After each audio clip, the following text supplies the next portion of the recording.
Welcome to the Pickleball Studio podcast. Today we are talking about my trip to the New York City Golden Qualifier and the problem of sandbagging at tournaments, as well as the various rating systems such as UTPR, WPR, and DUPR, and what our thoughts are on those. Today I'm joined by my co-host Will Chang. Hope you guys enjoyed the episode, and we'll see you on the inside. All right, so I just got back from New York, and Will, you were originally going to be there, but you were not able to be there. Why were you not able to come? Well, Chris, as you guys can see, my place is a mess right now because I just moved, just bought a house, and closing day was on the weekend. We were supposed to be in New York, so yeah, that's why I couldn't come. So I'm really sad that I didn't get to go, but you know, let me relive it through you. Tell me about your experience in New York. I really wish you could have went. It seriously would have been a blast. I think we would have had a really fun time. But yeah, the trip was good overall. So I wasn't going to go to this one. I was going to go to the APP Golden Qualifier in Mesa. And for those of you that don't know, if you come first in any event, it qualifies you to go to nationals. Like that is what allows you to sign up and enter for nationals. So the Golden Qualifiers are like, I think there's only 6 of them every year. So they're like kind of a big deal or whatever. I was going to go to the one in Mesa, and then flight prices because of spring break just went through the roof. Like they went from like $200 like reasonable, and then they just went to like $480, and I was like, okay, that like I can't afford that much money. So said, forget that, not going to that one. People kept telling me like, oh, you should come to the one in New York. It would be a ton of fun, and I was like, whatever. I don't know why I didn't consider it that much. But then when I saw it was at the US Open Tennis Stadium and I saw pictures, I was like, this is sick. I'm definitely going. So yeah, talked to my brother, got us signed up, and we went over to that one. And it was actually interesting. Okay, I'm torn. Like, it is super cool being there, but it's maybe not as cool as on paper because we weren't in the Arthur Ashe Tennis Stadium. Like, we were just outside on like the rest of the tennis courts. All the 4-0 like plebs, like me and a bunch of other people, were on like 8 tennis courts with tons of pickleball nets. Like literally, there is only enough room between the 2 separate courts, like court 1, court 2, and the nets. There's only enough space for a ref to stand in between that. So it was tight. It wasn't as bad as like it sounds, but it was yeah, that was a rough little court experience. It sounds bad. And honestly, I saw some of the photos and you guys were at Flushing Meadows, I was kind of jealous. I'm not going to lie. Like I felt a lot of FOMO, and yeah. I've been there once for that actual US Open, like to watch tennis. Yep. And I was curious. Yeah. Like you answered my question. I was curious to see if they had dedicated courts and if you're going to play in the actual stadiums, because those stadiums are ginormous. And I was thinking, like, how would you, if you were a spectator, like, how would you watch from the stands, like, from this tiny little court, like, pickleball court in the center? Like, it wouldn't make sense unless they, like, built 3 So championship court, I don't remember what stadium it was in, but it was like a reasonably big one. Like, you could fit a lot of people in that stadium. I don't know how many, but it was, like, not even anywhere near the size of Arthur Ashe. Like, the pickleball people weren't even close to filling it up, just because that's how pickleball spectating tends to go. But championship court did look pretty sick. And then they had a handful of areas that did have dedicated pickleball courts. I don't remember off the top of my head exactly how many there were, but the only people who got the dedicated ones were like 4, 5 and up and the pros. So if you were me or anyone else, you were out of luck. Yeah. It was like, I kept thinking all weekend, I was like, oh, it's going to be a rotation system. I'll get on those courts. And then I was like, nope, I'm never going to get to see those courts. So it wasn't worth it, is what you're telling me. In terms of, oh man, we're playing at a sick venue, it probably really wasn't that cool. When I went to Casa Grande in Arizona last year for an APP, they had 32 dedicated pickleball courts, and that was honestly probably nicer. I still think it was cool to go there and say, we got to play there or whatever, but realistically, like in terms of the actual pickleball experience, like, it was probably mediocre at best. Okay, let me pause you right there. So you mentioned the APP and you mentioned Golden Qualifier. So do not all of the the big tournaments, are they all Golden Qualifiers or not? No, there's only 6 of them each year, and I don't know how they pick which regions. I don't even remember all which ones. I think one of the Golden Qualifiers is in Michigan this year. One's in Georgia, New York, Arizona. I think there was one at the beginning of the year in Florida. I don't know if that was 5 or 6 just now, but yeah, that's either all of them or I'm missing one of them. And there's other ways to get to nationals. There's diamond regional qualifiers now, but there's all these weird routes to get to nationals. But the easiest quote way is to win at a Golden Qualifier. But I feel like it's only the APPs. I don't think any PPAs or any PPAs, Golden Qualifiers. Yeah. It's only APP events that do Golden Qualifiers. There's no PPA that does. Like, I actually had a friend who went to a PPA and thought like, oh, if I win this, I get a golden ticket. And I was no, that was me. Like, yeah, no golden ticket at these events. Yeah, because I won last year in November in Texas 4-0 singles. I golded there. And then in the beginning of the year in February, I went to PPA Arizona Grand Slam 4-5 and I golded there and there was nothing. And I was like, how does this work? And then, of course, I think I did hear about it and that's why I wanted to go to New York. But of course, I couldn't make it. So it's unfortunate. Yep. One of my friends did go. My friend Gavin went to New York. I think did he? Played, he played 5-0, maybe 4-5 in, or 4-5 in mixed with his wife. And I just remember after, I think he went 0-2. And afterwards, he texted me immediately. He said, Will, before I go to a big major tournament, you need to hit me like 1,000,000 spin serves before I go. And I was like, oh, dang. Is that what happened? Did you just get destroyed by the spin serve? Yeah, it's funny. I only saw, not including any of the pros like Zane, at the amateur level, I think I only saw 2 people doing it. I saw one person doing it in 4-0 mixed, and then I saw someone doing it in women's 4-0 single. But yeah, I actually didn't see very many of them there. Surprising. I think between me and my brother, like that was 2, and then the other 2 I mentioned. I'm sure there were others, but just none that were like super notable. I see. Okay, well, it sounds like you had a good time. Well, you and your brother played doubles, so you played 4-0? Yeah, so I played 4-0 doubles with my brother, and then I did 4-0 singles as well. Singles didn't go all that great. I went 1-2. The first guy that put me in the losers bracket was the guy that won the whole thing. He's easily a 4-5. He was great. He was a super nice guy. He had never been to a tournament before, so like I'll give him a break. Like he probably just didn't know exactly where to put himself. So like that one was fine. Whatever. I'm sure he'll play up now. He was super nice. Yeah. So singles didn't go super great. It was really, really windy that day. It was just one of those things where you're like hitting your serve and you're like, I have no idea where this is going to end up. Basically, the way the thing was laid out, it was kind of a whirlwind inside of there. So it wasn't like wind would just go one direction. It was like wind would go one way and then all of a sudden it would come back the other way. And you're like, wait a minute. You're like changing the shot you want to do like mid-stroke. It was kind of bad. You should have told your brother to wear a hat with the windsock on top. Yeah. So each time you guys play, like, oh, okay, it's going this way. Yeah, like this.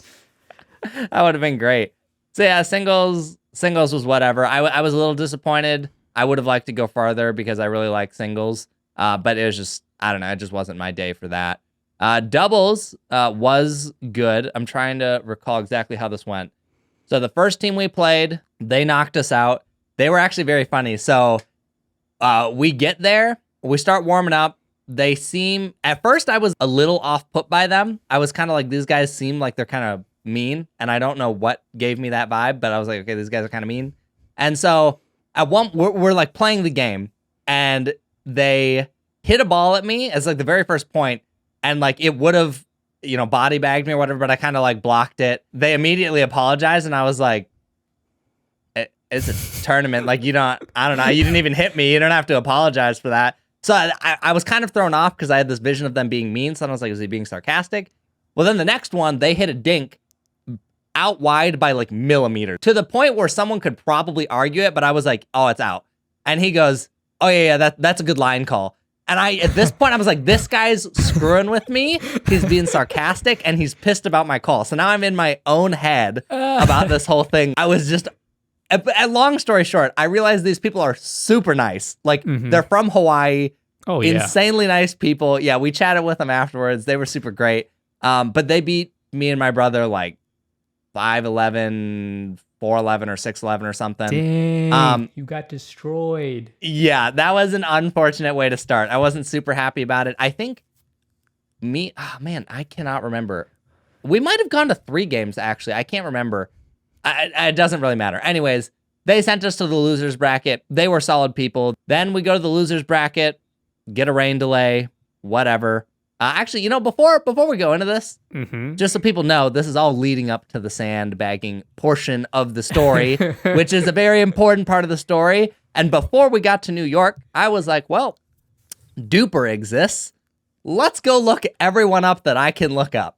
And so I go start looking up everyone's profiles. And before I get into the names, here are the numbers I see as I'm looking up DUPR profiles.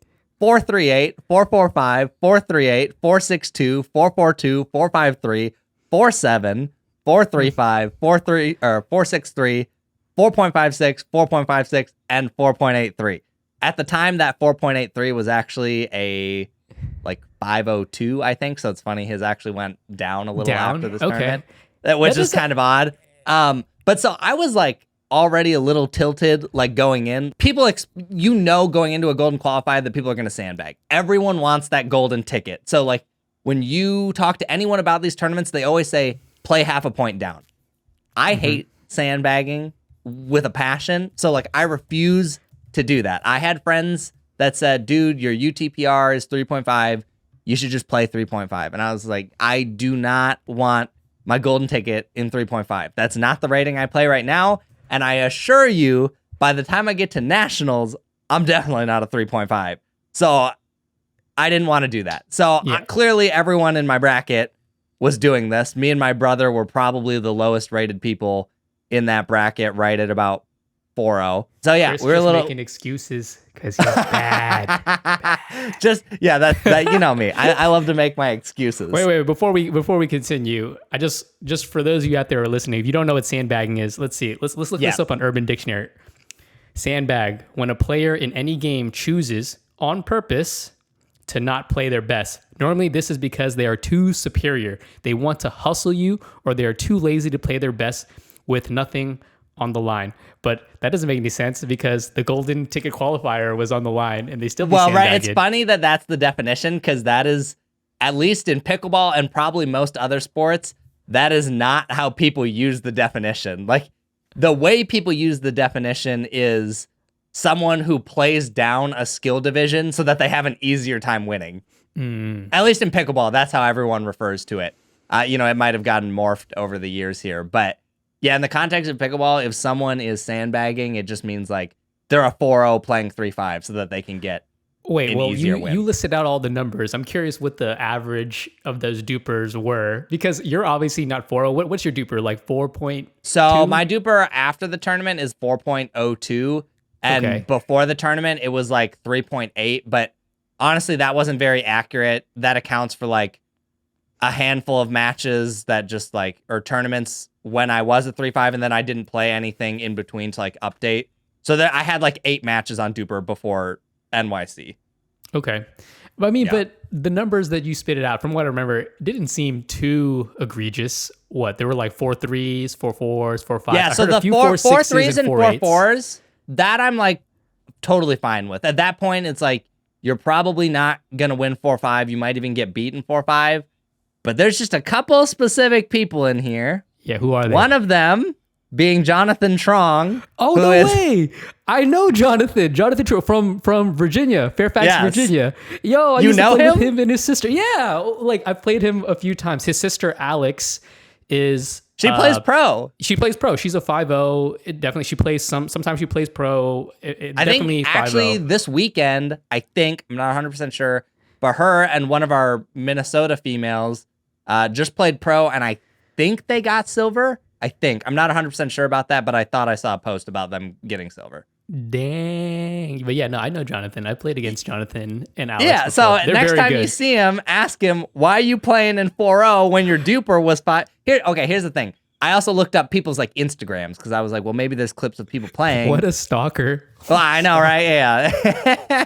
So I look up his profile and he has like gold medals, I think in mixed and men's in 5-0. So I'm like, I was like, why are you playing 4-0? I understand it's a golden qualifier, but most of the time people play half a point down, not a full point down. Like All a right, full in his point. defense, what tournaments were they? Were they like local tournaments? Were they big tournaments that he was I'm not golding in 100% 5-0? sure about that. I didn't double check which tournaments they were. Local would definitely make a difference. Obviously, the competition can vary quite a bit from a local tournament to like a big one. He didn't win though. I didn't see his name. You didn't throw out his name. Did he win? He did win. Oh, okay Yeah, then. he won my whole division. And here's the thing. Okay, so all of the medal teams, which we'll go over those right now. Let me find my list. Jeffrey Wynn and Tim Ryan, 4.53 and a 4.7. So I'm like, okay, you guys are punching way above 4.0 here. And so we played them, actually. I think they were the people that knocked us. Yeah, they knocked us out in the end. And they were a solid team. I don't really think we were going to beat them. And then we had two people from England, actually. Sam Basford and Peter Hitchman. What's up? Pond? They flew over the pond to come play pickleball? They flew over the pond to play some pickleball. And they said, when I asked them, because I was like, you guys are not 4-0s. They were like, yeah, back in England, we rate ourselves as 4-5, but we play with the 5-0s. And I was like, what are you doing in my bracket? And well, that makes sense because, right, I would be pissed if I flew all the way across the Atlantic Ocean to come to New York and, played my weight class or played up and I went 0-2 and I paid all this money to come through, right? That was literally their exact answer. They said, we did not want to fly here and go out 0-2. And I was like, okay, I get it. Yeah, no one wants to go 0-2, but then the people who are like honest and play the correct division, they just get hosed. I'm curious now, how many people play the correct division? And then, of course, I'm assuming that because this was a golden qualifier, that just exacerbates the problem. Like everybody's, I want this golden ticket qualifier. Because when I play at the PPA tournaments, I feel like most people are playing like in their proper class, in my opinion. I would say, yeah, the golden qualifiers are definitely the worst place you're going to see sandbaggers. Like the lowest tier is like a local tournament. You'll see people sandbag occasionally, but it's not that terrible usually. Then, probably APP and PPA. And then after that, you have golden qualifiers. And just because everyone wants that ticket, they're willing to play whatever they have to do it, especially if their UTPR is low enough. Which leads me into the worst sandbagging story I saw in New York. This goes beyond sandbagging. This is straight murder, in my opinion. Yeah, unethical is perhaps the best word we could use. So I'm watching my friend play mixed.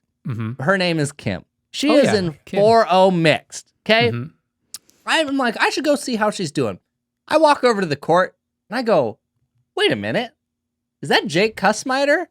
The Jake Kussmeiter, the one that plays pro singles? Oh, he plays pro singles. I don't know for sure if he's played pro doubles, but his singles DUPR rating is like 6.4, and I think his doubles rating is 6.2.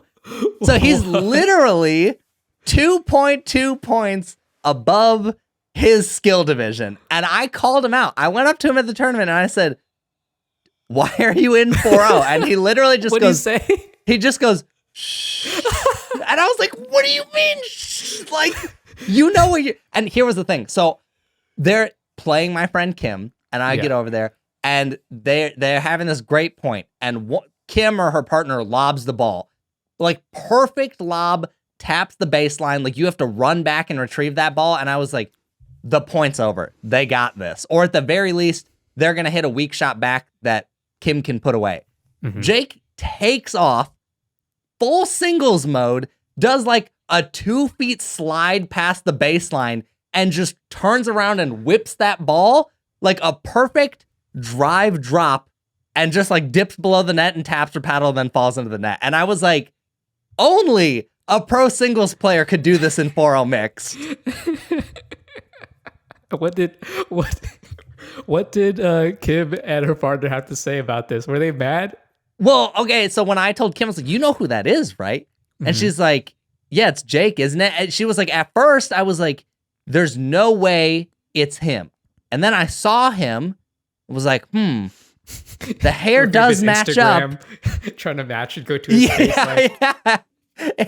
Exactly. Yeah. So she did realize when they were playing them, like, clearly it's him. I mean, if you just watched him play, dude's a monster on the court. And it was even funny because I can't confirm this. I don't know if he was actually doing this or not. But there were a couple shots, like overhead putaways, where it looked like he just kind of kept the ball in play. Like he could have put this thing away and just kind of went, to make it not look as bad. I can't say for sure he was doing that, but that's kind of what it looked like to me. And then I thought maybe his partner is like a 3.5. Maybe that's why he did it. He's got to carry his partner. No, his partner's DUPR rating is 4.6. So it's like, what is up with you guys? I don't know. That to me, I understand half a point down. I can get over that. A full point down and I start getting a little upset and like maybe a little confused. When you go from pro to 4-0, there's no excuse anymore. There's absolutely no excuse. No, I agree with you. No excuses. But I guess are you really about to try and defend this? No, I'm not. I was trying to play devil's advocate, but no, I really can't. For a whole 2 points, that's a bit much. I don't see any avenue where I could possibly defend. You want to this. know what's even funnier about this? No, he didn't even win. Oh, what? No. Yeah, he lost to Jonathan Trong, the guy who won my 4-0 division. Okay, that makes wow. He lost. I know. I was like, I couldn't believe it. So I mean, clearly that goes to show Jonathan is a very strong player. I didn't see their match. I have no idea exactly how it went, but I mean that is wild to me that someone playing pro is losing to even a 5-0. I mean, I'm sure at that point it kind of comes down to your female partner because they're generally hitting a lot of the balls. But yeah, I once he didn't even win, I was like, oh my gosh. I feel like what happens though is when a sandbagger doesn't win, they feel justified. They go, well, see, other people were doing it, so like it was fine that I did it. Right. So it seems like everybody is sandbagging, and it just feels like everybody accepts it. But is there no kind of recourse, or is there no system in place where you can't sandbag? It makes sense. Like so if you can't play pro unless your rating is at a certain level, like they just won't let you register. Yeah. I would assume that there should be a similar thing for if you're trying to play up or down, or in 4-0 to 4-5 and 5-0, because those levels are fairly close together. At least from 4-5 to 5-0, I feel like those are pretty close together, and it's hard to discern between the two. You can easily play up or play down, and most people can't tell the difference, Yeah. Well, so if you go to sanctioned tournaments, so APP events or USAP events, those all use the UTPR.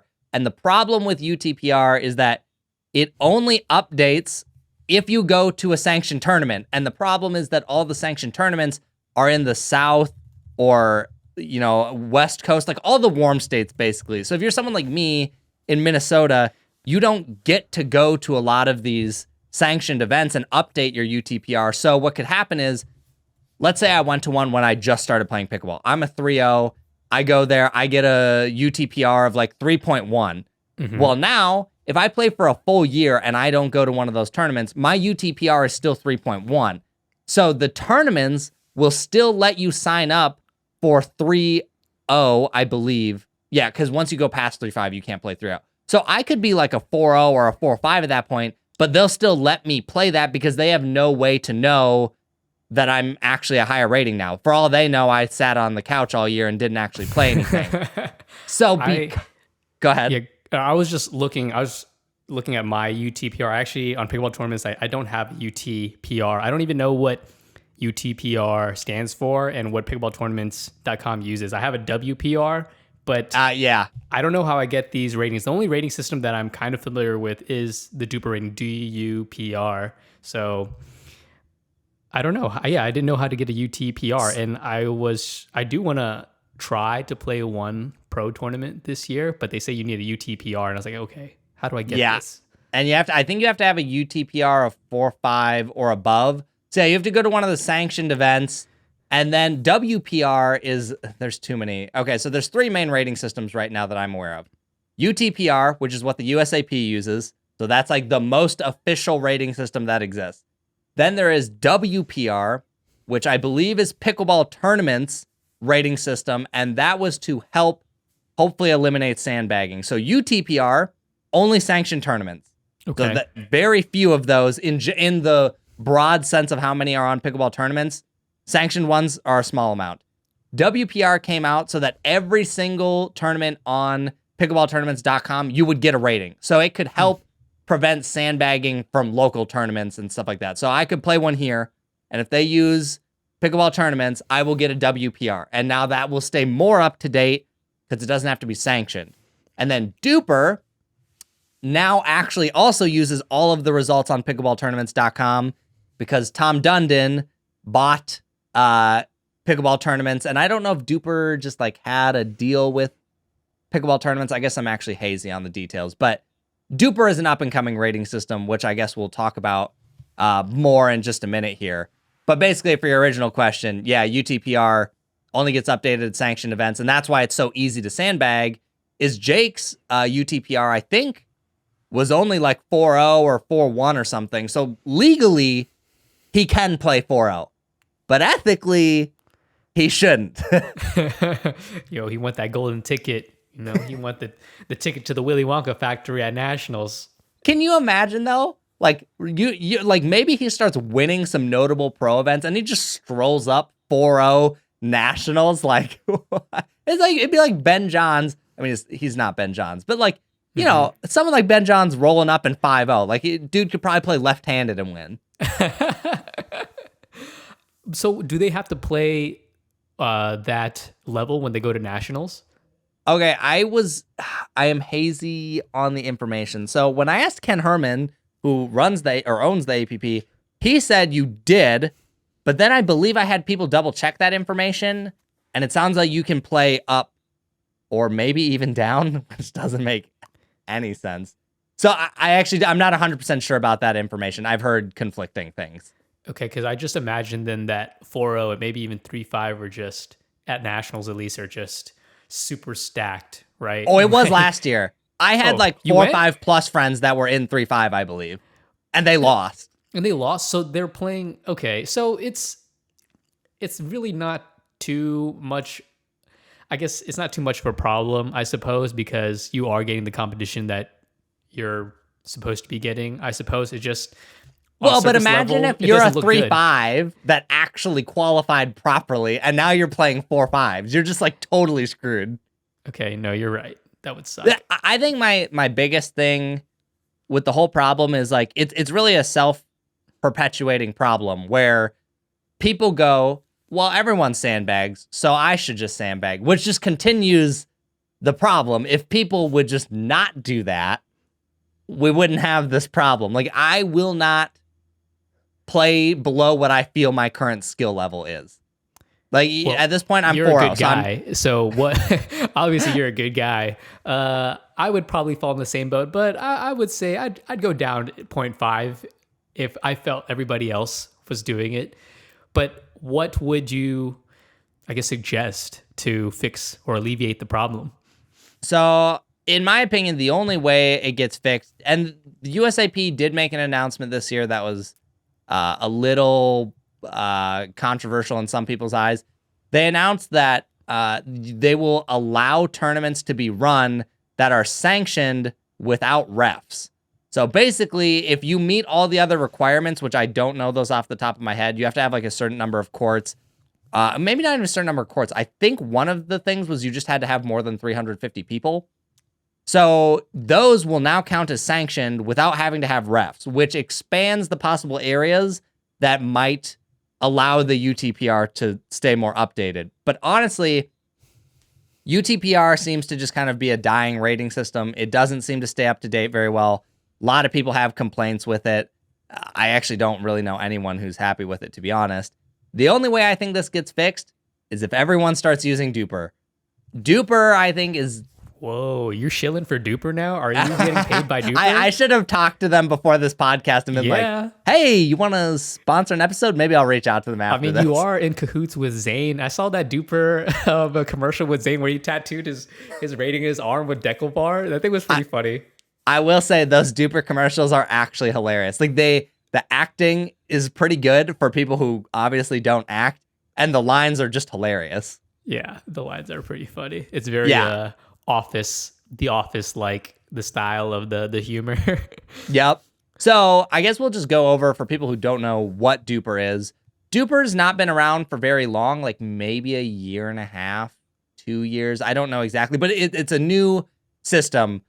So basically, it's another rating system, but it stays much more up to date. You can actually keep it up to date by entering your rec matches if you want. So it's an app called DUPR, DUPR. You download that and you make an account, and it weights the results differently. So if I remember correctly, tournaments are weighted the highest. So that will affect your rating the most. Then there are clubs that can use DUPR. So here we have a couple pickleball clubs, and if they're associated with DUPR, they can host DUPR events, and I believe that is rated higher than rec play. So one of the things people get a little iffy about with DUPR is like, well, if people can enter rec games, that doesn't seem like it would be very accurate. It could mess things up or not be as accurate. And I believe it's just not weighted very heavily. And I think I've confirmed that. You and I did a DUPR match while you were here with me and my brothers, and we beat you guys. Your DUPR is quite a bit higher than mine. What did you say? He got lucky. Yeah, I got lucky. Yeah. So it might not have counted actually because your DUPR was a little bit higher than mine. So one of the things DUPR does is in doubles is if the other team has a rating of 0.65 higher than the other team, the match doesn't count. Is it on average? I don't know if it's an average or how it works. I don't know if it's highest to the other highest or if it's lowest to lowest or highest to lowest, however it works. But all I know is 0.65 for doubles. So if you have two 3.8s who then play two 4.6s, that match does not count. But if they were 4-0 to 4-3 or 4-0 to 4-5, that will count. And then singles, you can't have a greater distance than 0.5. I don't know how they came to those numbers, but that's what they came to. I mean, it makes sense to have a hard cap right there just to keep the rating system, I suppose, clean and I guess more pure, I suppose you could say. So it sounds like it's very similar to the UTR tennis rating system, it sounds like. So they use like some sort of proprietary algorithm, I'd assume. And then the different points that you win are weighted differently, and they pump it into, I guess, their algorithm, and then they pump you a score back out. So how does it keep up to date then? So do you have to like put every single match to manually to play, at least for rec play? So if you're doing rec, you have to enter all of them, which really isn't too bad. I've actually heard people say like, oh, it seems like it would be such a pain. And honestly, what we do, so everyone in Minnesota, a lot of people in Minnesota are pretty competitive players. So I'm lucky enough to have like a good group that's like actively trying to improve. So people here are always pretty down to do DUPR because everyone, wants to move their rating up or down. Something on the line. There's some stakes to a game now. No sandbagging, even in rec play, is what you're saying. Yeah, exactly. So we'll show up. Normally we'll text some buddies and be like, hey, do you want to do some DUPR matches tonight? And people will agree or not agree, if they're just not feeling it or whatever. Because when you play a DUPR match, there is totally more pressure in rec play. It really does feel like something's on the line because your rating is going to go up or down, and obviously you don't want it to go down. So you're never going to show up at a court with like open play with people you don't know and be like, do you want to do DUPR? I mean, maybe one day, but not right now. You're not going to do that. Who uses DUPR though? Is everybody?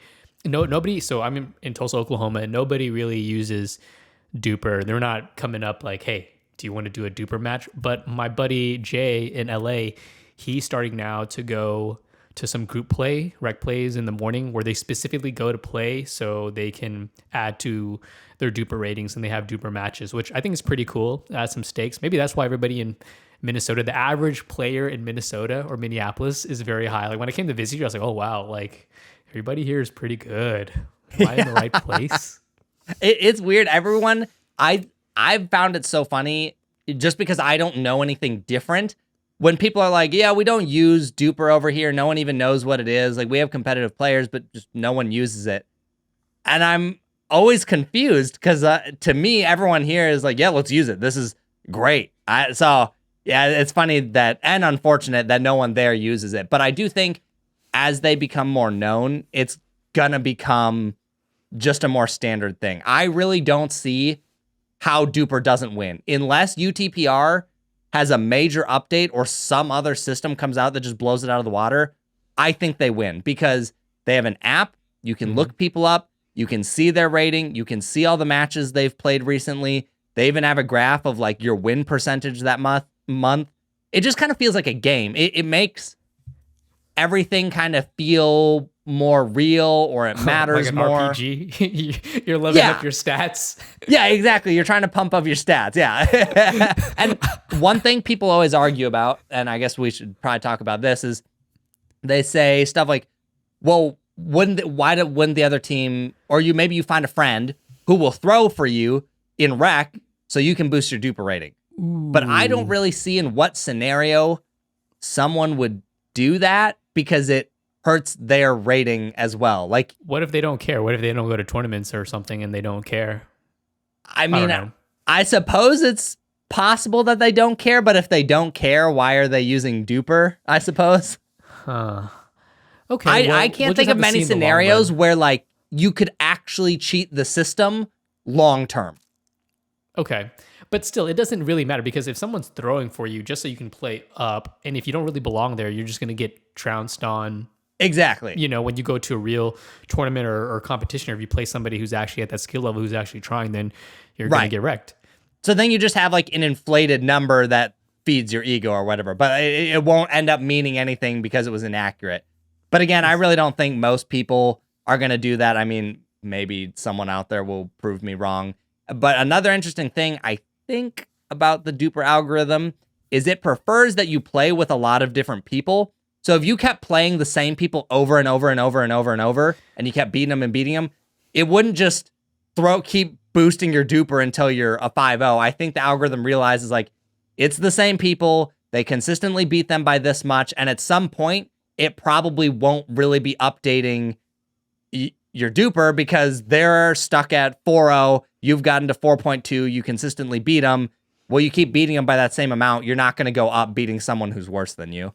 I see. That makes sense. Well, yeah, we don't know. I'm sure the people at DUPR are much smarter than us, and they probably thought of these scenarios and probably built it into their algorithm. So it'd be interesting to see. I heard a very interesting stat from somewhere. Maybe it was on the Dink podcast or somewhere else, but somebody was saying that the DUPR ratings predict who wins a tournament almost to like a 99% accuracy or something like that. Can you deny or confirm that? Don't you have somebody in the know at DUPR? Yeah, I know a couple people. I probably should have talked to them before we did this podcast episode since we have so much information in here that's like, well, I think I know. I'm pretty sure. But I do know that when they do a lot of their matches or for tournaments, they do these predictions based on their DUPR. So I believe what they end up doing is they take the combined DUPR of each team. So let's say I'm a 6-0 and you're a 6-0. We have a combined DUPR of 12.0. Mm-hmm. Let's say we play someone who's 6.5 and 6.5. They have a combined DUPR of 13. And then from there, the algorithm can predict how likely one of you is to win that match. And from what I've seen, they guess correctly almost every single time. Do they know the point differential as well? Like what the score should be? Yeah, what the score should be. I'm just curious. I don't know if they published that or not, but I do know that DUPR expects you to win a certain number of points. And this is another thing about DUPR that people get a little up in arms about is if you could win the match, but if you don't win enough points, you might go down. So DUPR, let's say you are a 4-5 team playing 4-0s. I'm going to make up some numbers here. I don't know the exact numbers off the top of my head, but DUPR will expect that you beat them something like 11-3. So if they score 8 points, DUPR goes, maybe they're actually a little bit better than 4-0, so we should bump them up. I don't know for sure that guarantees that you get bumped down, but I have heard of people who won games, but they didn't win by a large enough margin, and they went down like just a tiny bit. We might be talking like 0.05 or something like that. But yeah, be aware that if you don't win by their predicted amount, you can actually be hurt a little bit. Oh gosh. Okay, so they're really trying to disincentivize sandbagging, I guess. Yeah. And this, I really think if DUPR takes over, it solves a lot of these problems. So right now, how it works is everything on pickleballtournaments.com, if a tournament's hosted on there, that will get into fed into DUPR automatically. You don't have to do anything to feed that in there. They'll get that all on their own at some point. Man, I don't trust pickleball tournaments to do that. Pickleballtournaments.com is such a horrible, horrible site. Oh my gosh. It's so trash. An absolutely terrible website, and I definitely think we should talk about that on another episode. I don't know if it's how it works, if pickleball tournaments post their results and then DUPR, like someone on the DUPR team does it manually, or how all of that works, but you're right. Pickleball tournaments is definitely a mess. Maybe there's an API or something that probably somebody, I don't trust that Pickleball Tournaments has a proper API for somebody at DUPR to, feed into their app or feed into their algorithms. I don't trust them. Right. Yeah. No, I can definitely see that. Manual. Right. Yeah. So I'm sure someone's doing it. But yeah, so that's how it generally works right now. You can play rec games. It adds something on the line, makes it feel like it's worth a little bit more. Then your rating will go up and down a little bit. The other thing that's important to note, if I understand correctly, is they have like what's called just like their connectivity. So you need to play someone who has played a tournament for your rating to become more accurate, or possibly to even get a rating. This is where I really should have looked some of this up. We'll probably revisit this topic at some point. Maybe we'll even interview someone. But basically, the idea is that the results are going to be most accurate when you play someone from a tournament. So let's say you've never played someone who's played in any tournament. You live on an island. You all just started playing pickleball. DUPR needs you to play against someone who's played in a tournament to accurately pin where you are, because generally a tournament's going to have the most accurate result of what someone really was.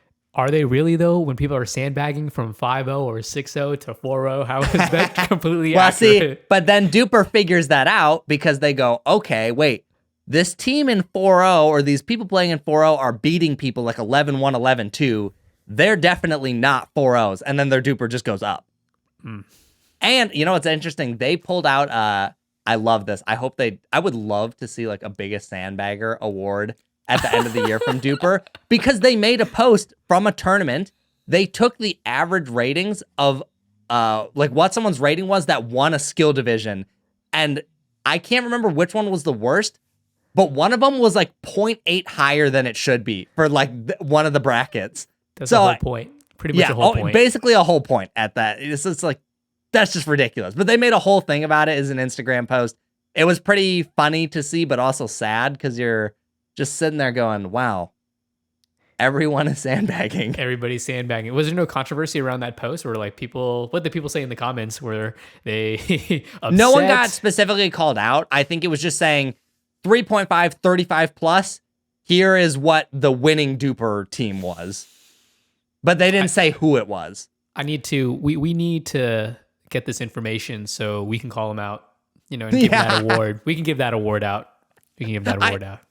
One of my friends, Zach Fancher, we'll just shout him out on the podcast. Why not? What's up, Zach? He told me for New York what I should have done was make a shirt where on the front it says "Sandbaggers suck," and then on the back have everyone's name in my bracket with their DUPR rating. That was sandbagging. That's real petty, but I love it. You should definitely. I think it would have been hilarious. I would never do that. I'm just not that type of person. But if I was that type of person, I would have done that all day long. I thought it was hilarious. If the tournaments got smart, they would maybe put a wall of shame about the tournament. So if you did sandbag, you went there, everybody would know who you are, your photo and everything. That would definitely stop you from sandbag. Well, maybe not definitely. Some people don't care, but yeah, some people probably don't care. I could imagine you going there and you're just shocked, like your face is on the billboard or whatever, and then your DUPR rating is right next to you, and then everybody plays you in the back. You're like, wait, I've seen you before.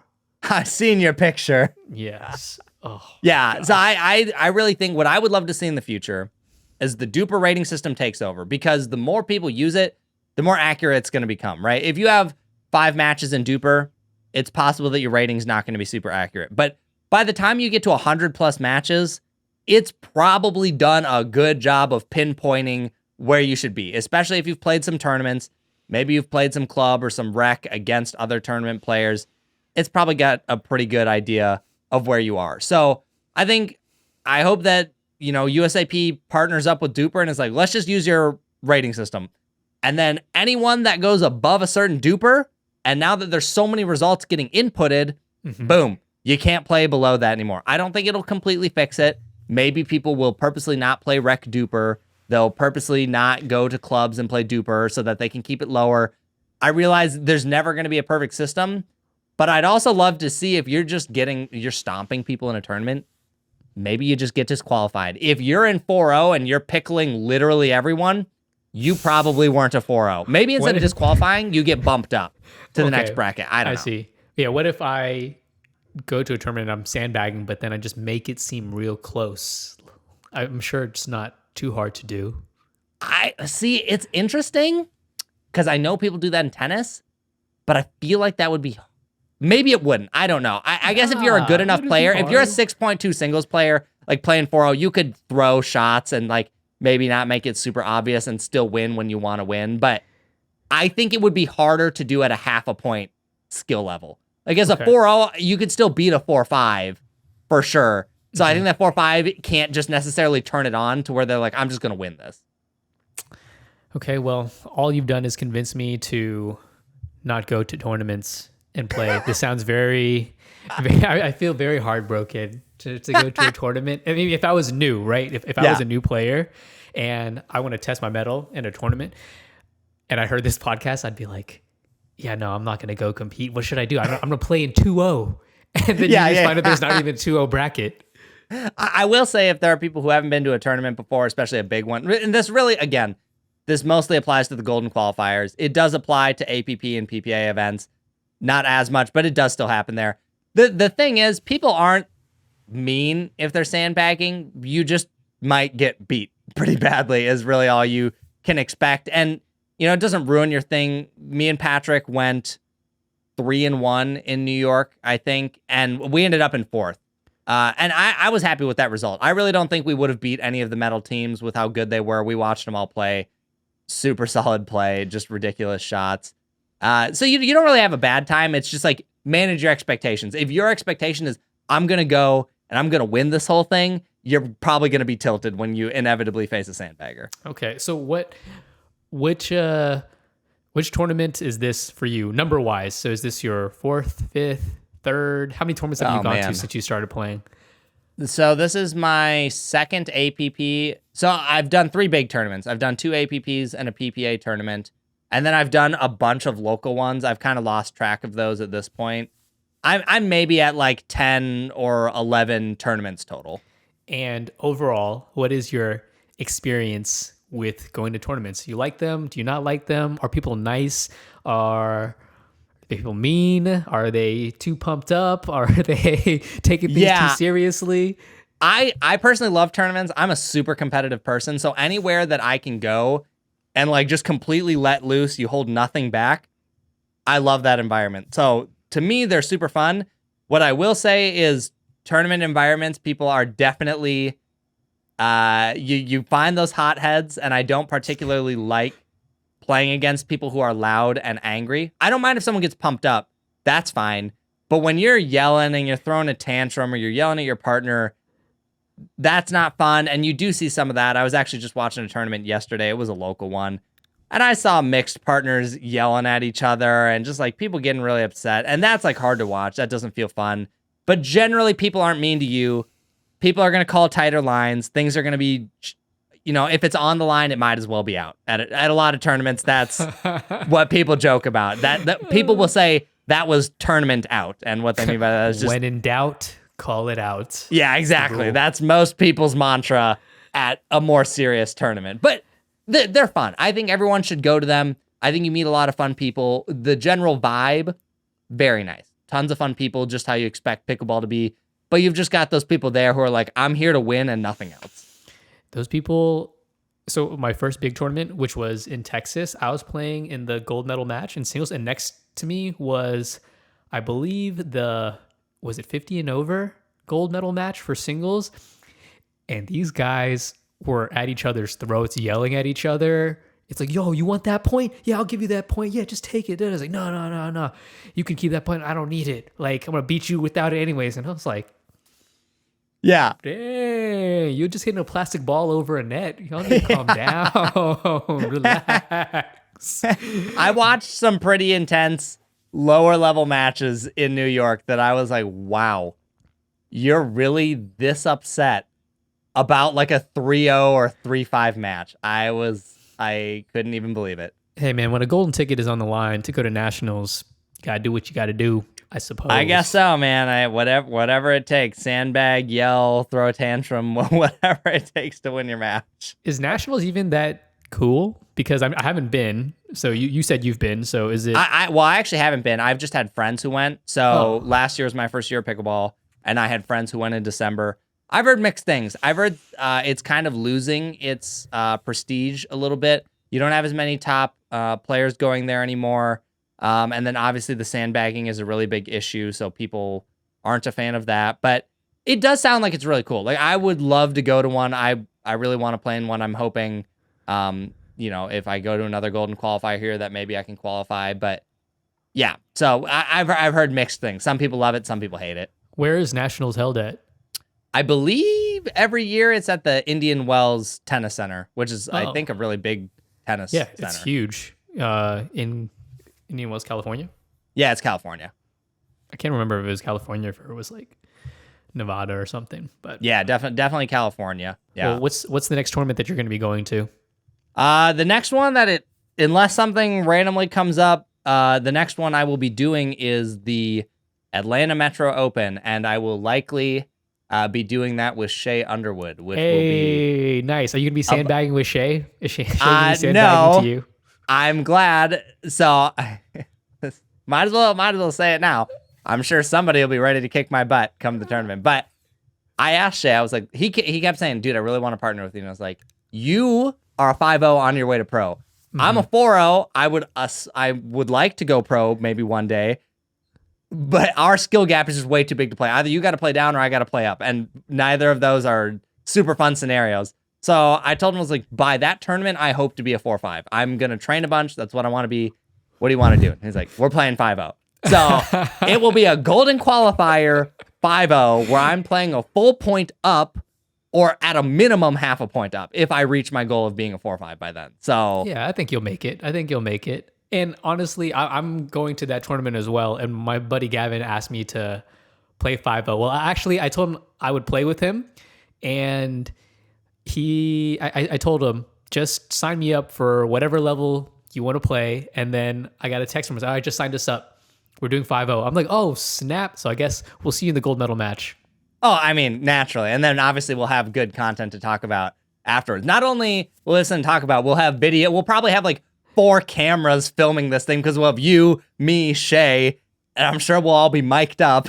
I will definitely be mic'd up. I guess I'll bring my camera, but I really do not like taking a camera and going to a tournament because I really want to focus on the game. I've tried it on my first tournament and even in Arizona just with my phone, but it's super hard. I'm worried about the camera. I'm worried about somebody taking it. I'm worried about the heat, and then you have to carry the tripod around, and it's just a bit I definitely won't be carrying my real camera. I'll just be mounting my phone to a fence.